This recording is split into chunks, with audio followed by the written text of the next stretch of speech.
Assalamualaikum warahmatullahi wabarakatuh, sahabat yang dirahmati Allah. Nabi Isa alaihi salam adalah salah satu nabi yang wajib diimani seluruh umat Islam di dunia. Beliau diutus oleh Allah Subhanahu wa Ta'ala kepada Bani Israel karena kesesatan yang dilakukan oleh kaum tersebut sepeninggal Nabi Musa alaihi salam. Tidaklah sempurna iman seorang Muslim bila tidak mengimani keberadaan salah satu dari 25 nabi-nabi yang memiliki kemuliaan di sisi Allah Subhanahu wa Ta'ala. Pada akhir zaman, Nabi Isa alaihi salam akan kembali turun ke bumi untuk membunuh Dajjal, musuh umat Muslim yang paling ditakuti karena kehebatan fitnahnya. Nabi Isa akan datang kembali ke muka bumi demi menegakkan kebenaran serta memberi petunjuk jalan menuju keselamatan. Selain itu, ia juga membawa misi penting untuk membunuh Dajjal. Dajjal akan menyebarkan fitnah, kemudian berusaha menyesatkan umat manusia agar jauh dari jalan Allah. Tipu dayanya amatlah dahsyat sehingga yang baik akan terlihat buruk. Namun, tahukah Anda mengapa justru Nabi Isa alaihi salam yang ditugaskan Allah Subhanahu wa Ta'ala untuk membunuh Dajjal? Mengapa bukan Nabi Muhammad Shallallahu Alaihi Wasallam yang secara syariat sebagai junjungan seluruh umat Muslim di dunia? Sejatinya, hanya Allah SWT yang tahu alasan mengapa mengutus Nabi Isa untuk membunuh Dajjal. Tapi sebelum lanjut, jangan lupa klik tombol subscribe, like, komen, dan lonceng notifikasi sahabat untuk mendukung channel ini agar terus menyiarkan syiar Islam. Serta silakan tulis harapan sahabat di kolom komentar. Semoga semakin banyak yang mengaminkan, maka makin cepat terkabul. Membuktikan Nabi Isa masih hidup. Alasan pertama yaitu membuktikan bahwa Nabi Isa masih hidup. Bangsa Yahudi dan Nasrani percaya bahwa Nabi Isa dibunuh dan disalib oleh orang-orang Romawi. Namun, sebenarnya Allah Subhanahu wa Ta'ala menyelamatkannya dengan menggantikan peran Nabi Isa alaihissalam kepada orang yang wajahnya diserupakan dengan beliau. Sedangkan Nabi Isa alaihissalam sendiri diangkat ke langit atas izin Allah Subhanahu wa Ta'ala. Karena ucapan mereka orang Yahudi, sesungguhnya kami telah membunuh Al-Masih Isa putra Maryam, Rasul Allah. Padahal mereka tidak membunuhnya dan tidak pula menyalibnya, tetapi yang mereka bunuh ialah orang yang diserupakan dengan Isa.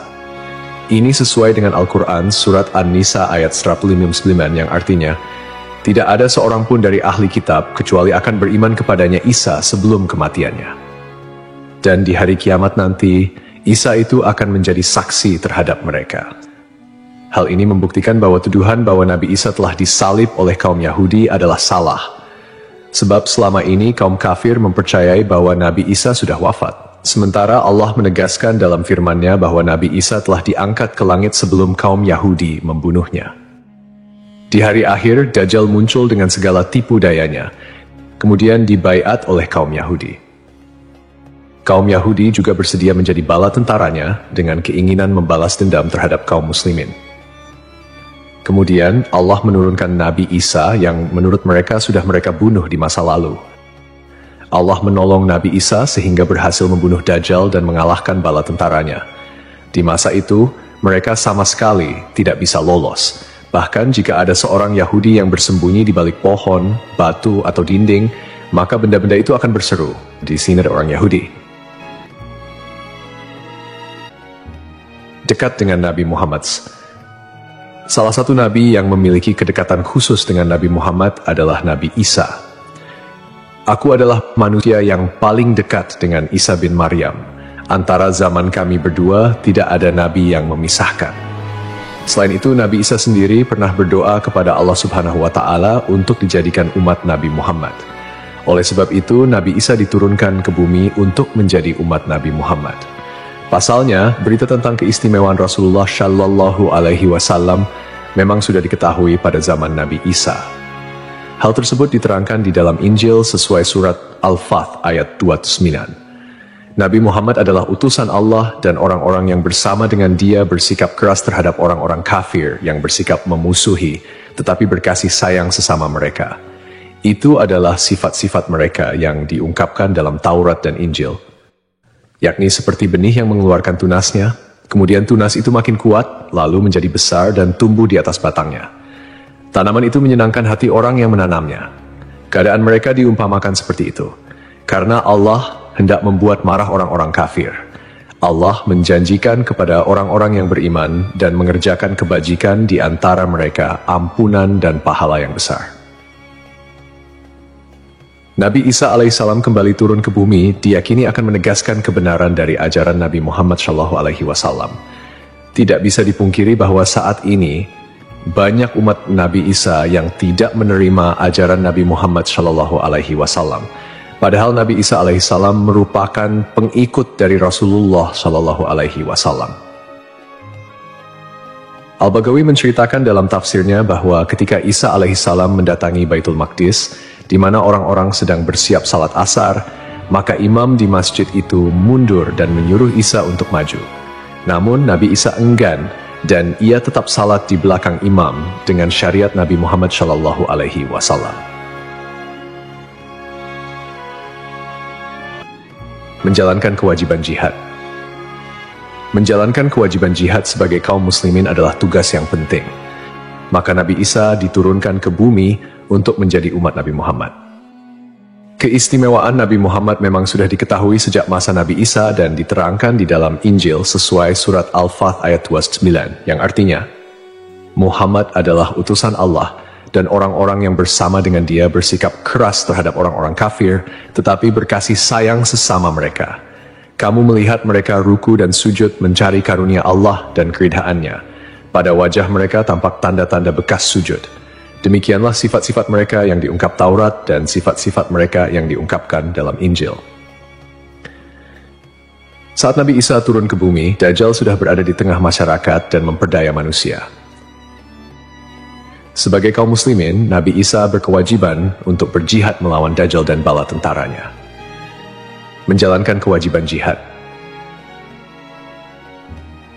Allah Subhanahu wa Ta'ala memilih Nabi Isa alaihissalam untuk membunuh Dajjal sebagai bentuk penegasan terhadap kebenaran agama Islam. Sebagian umat Nabi Isa masih belum menerima ajaran Nabi Muhammad dan masih memandang Nabi Isa sebagai anak Allah Subhanahu wa Ta'ala, walaupun Nabi Isa sendiri menolak klaim tersebut. Nabi Isa sebagai nabi yang jarak paling dekat dengan Nabi Muhammad. Keduanya merupakan tokoh yang unik dalam perjalanan kenabian. Tidak ada nabi yang diutus oleh Allah Subhanahu wa Ta'ala di antara masa hidup Nabi Isa dan Nabi Muhammad.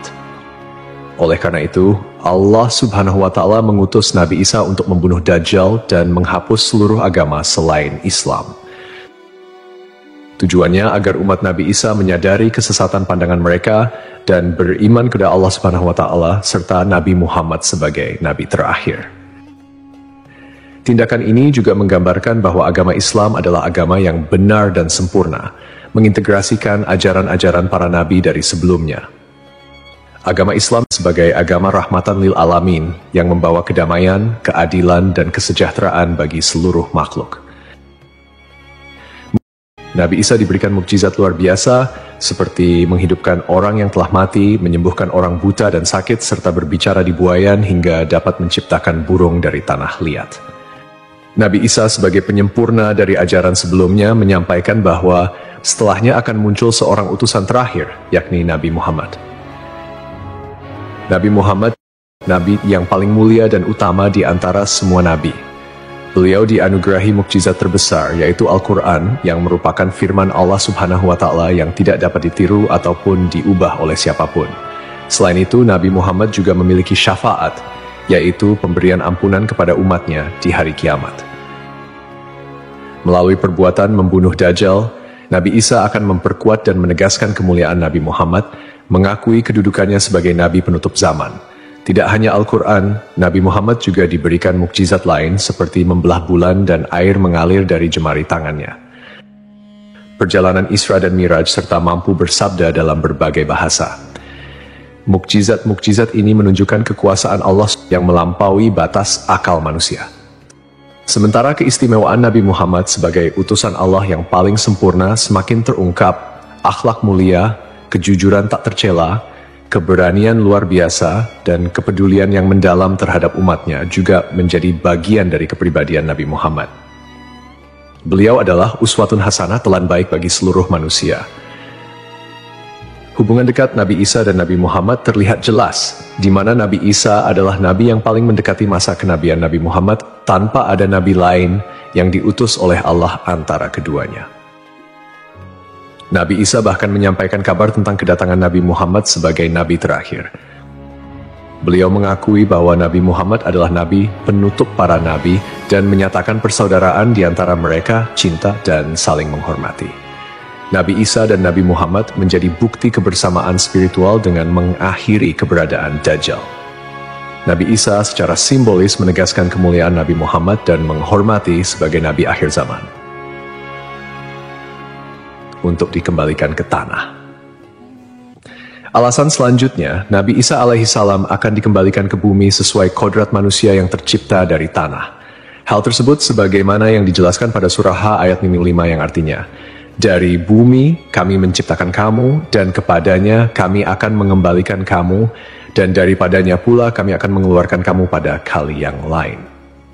Nabi Isa alaihissalam diturunkan ke bumi juga menandakan bahwa ajalnya akan tiba. Setelah wafat, Nabi Isa alaihissalam akan dimakamkan di tanah suci, lalu dibangkitkan kembali bersama manusia lain di hari kebangkitan. Mengenai lokasi makam Nabi Isa alaihissalam, terdapat perbedaan pendapat di kalangan ulama. Sebagian ulama mengatakan lokasinya terletak di Bait al-Maqdis, dan sebagian lainnya mengatakan akan dimakamkan bersama Nabi Muhammad SAW.